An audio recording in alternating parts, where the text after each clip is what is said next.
News 18 India.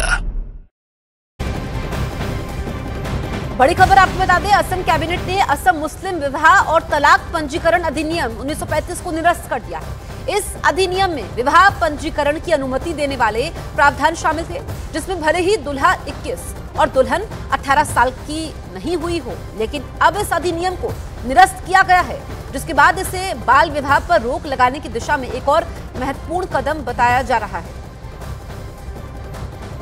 तो आपको बता दें कि असम सरकार ने बड़ा फैसला लिया है। बाल विवाह पर रोक लगेगी, जो असम सरकार ने यह फैसला लिया है। असम के मुख्यमंत्री हेमंत बिस्वा शर्मा ने ये फैसला लिया है, जिसमें ये मुस्लिम विवाह और तलाक पंजीकरण अधिनियम 1935 को निरस्त किया गया है।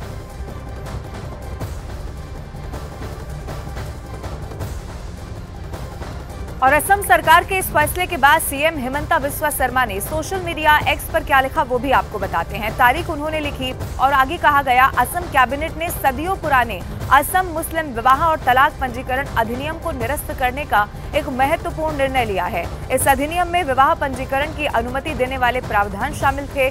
भले ही दूल्हा और दुल्हन 18 और 21 वर्ष की कानूनी उम्र तक नहीं पहुंचे हों, जैसा कि कानून द्वारा आवश्यक है। ये कदम असम में बाल विवाह पर रोक लगाने की दिशा में एक और महत्वपूर्ण कदम है।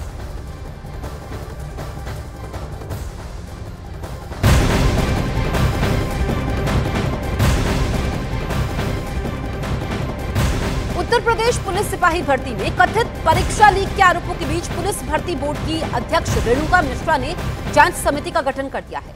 यह समिति कथित पेपर लीक की शिकायत, पेपर छपाई में गड़बड़ी, पेपर देर से पहुंचने और सनी लियोनी के एडमिट कार्ड मामले की जांच करेगी। उत्तर प्रदेश पुलिस भर्ती एवं प्रोन्नति बोर्ड ने लिखित परीक्षा के प्रश्न पत्र लीक मामले में अभ्यर्थियों से प्रमाण देने को कहा था। शिकायत मिलने के बाद अब इस मामले की जांच एडीजी अशोक कुमार सिंह की अध्यक्षता में बनाई गई आंतरिक जांच समिति करेगी।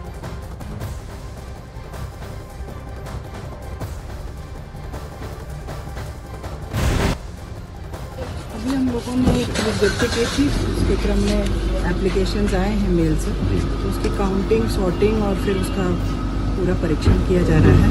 जब परीक्षण हो जाएगा तो फिर निर्णय। मैम, स्टूडेंट्स आए थे 7 सदस्य, उनको क्या आश्वासन दिया आपने? नहीं, उनका ज्ञापन ले लिया, जैसे कि ज्ञापन दिया था, तो उनका ज्ञापन हमने ले लिया, उसको भी परीक्षण में डाला होगा। यूपी पुलिस सिपाही भर्ती परीक्षा के बाद सोशल मीडिया पर यह दावा किया गया था कि परीक्षा से पहले ही पेपर लीक हो गए, जिसके बाद यूपी पुलिस भर्ती ने अभ्यर्थियों से शिकायतें मंगवाई, जिसके आधार पर आगे की जांच होगी। आपको बताते हैं कि क्या शिकायतें मिली और बोर्ड ने इसके लिए क्या कहा। दरअसल यूपी सरकार ने 60,000 से ज्यादा पदों पर सिपाही भर्ती निकाली थी, जिसे लेकर परीक्षा हुई, लेकिन पेपर के बाद अभ्यर्थियों ने परीक्षा में पेपर लीक का दावा किया। तो यहाँ पर आप देखिए कि अब मामले की जांच होगी। इसको लेकर के सियासत भी गर्म है। समाजवादी पार्टी लगातार यूपी सरकार पर हमलावर है और अब जो एक्शन लिया गया है, इसमें देखना होगा कि समिति जांच रिपोर्ट कब तक सौंपती है। यूपी सरकार ने 60,000 से ज्यादा पदों पर सिपाही भर्ती निकाली थी और इसे लेकर परीक्षा हुई, लेकिन पेपर के बाद अभ्यर्थियों ने परीक्षा में पेपर लीक का दावा किया और दोबारा परीक्षा कराने की मांग कर दी, जिसके बाद उत्तर प्रदेश के कई शहरों में अभ्यर्थियों ने विरोध प्रदर्शन किया और इस मामले में एक्शन लेने को भी कहा।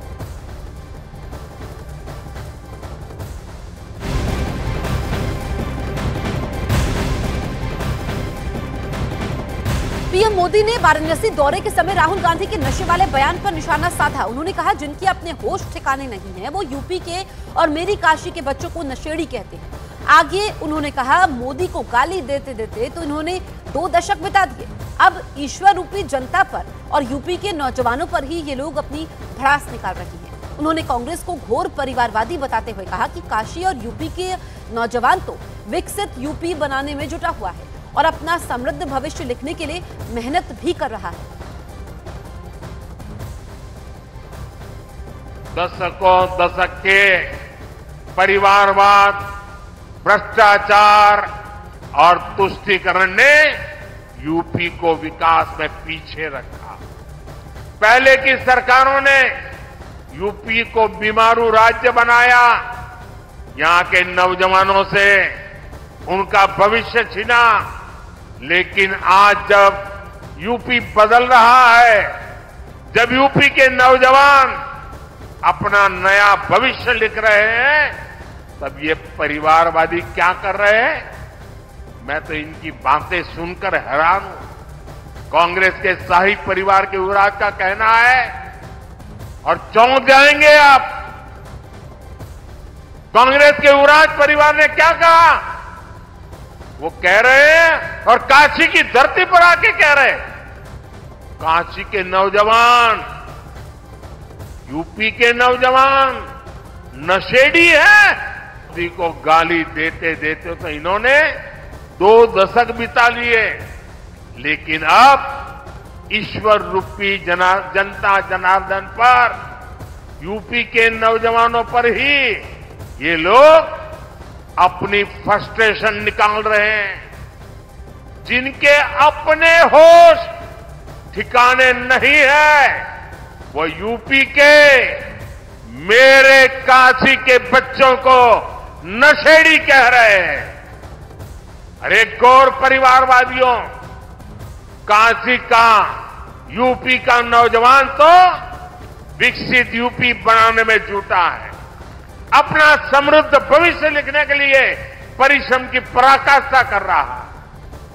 राहुल गांधी पर प्रधानमंत्री नरेंद्र मोदी के हमले के बाद कांग्रेस ने राहुल गांधी का बचाव कर दिया और ये दावा किया कि राहुल गांधी ने तो सच बताया, जबकि भारतीय जनता पार्टी ने दोबारा राहुल गांधी पर ही हमला बोल दिया। निश्चित तौर पर विकसित राज्य बनेगा उत्तर प्रदेश, लेकिन नशे की जो प्रवृत्ति है पूरे देश में फैल रही है, उस पर प्रधानमंत्री जी को सर्वाधिक चिंता होनी चाहिए। और राहुल गांधी जी ने एक सत्य उजागर किया। राहुल गांधी ने जिस प्रकार की टिप्पणी काशी के युवाओं के प्रति की थी वह आपत्तिजनक है। उसने कहा कि वह काशी का वहाँ पे लोगों को लौटते हुए पाया, सड़कों पे लेटे हुए पाया, नशा करते पाया। हालांकि ये सच नहीं है। काशी का युवक आज संस्कृति से जुड़ा हुआ युवक है और वह देश की संस्कृति को समझता है, परंतु राहुल गांधी तो संस्कृति से बहुत दूर दूर तक कोई वास्ता नहीं राहुल गांधी का। और इस प्रकार की भाषा काशी के युवकों के लिए करना, यूपी के युवकों के लिए करना, दिखता है कि कितनी फ्रस्ट्रेशन है राहुल गांधी और कांग्रेस में।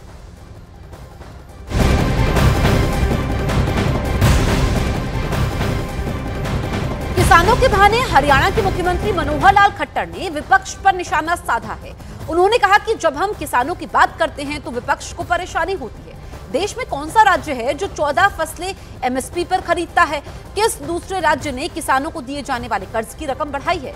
ब्याज और जुर्माना भी माफ कर दिया है। पंजाब के किसान अपना दर्द व्यक्त कर रहे हैं क्योंकि हरियाणा में किसानों को वो मिल रहा है जो वहां नहीं मिल रहा। किसान समझ गए हैं कि कौन सी सरकार उनकी हितैषी है।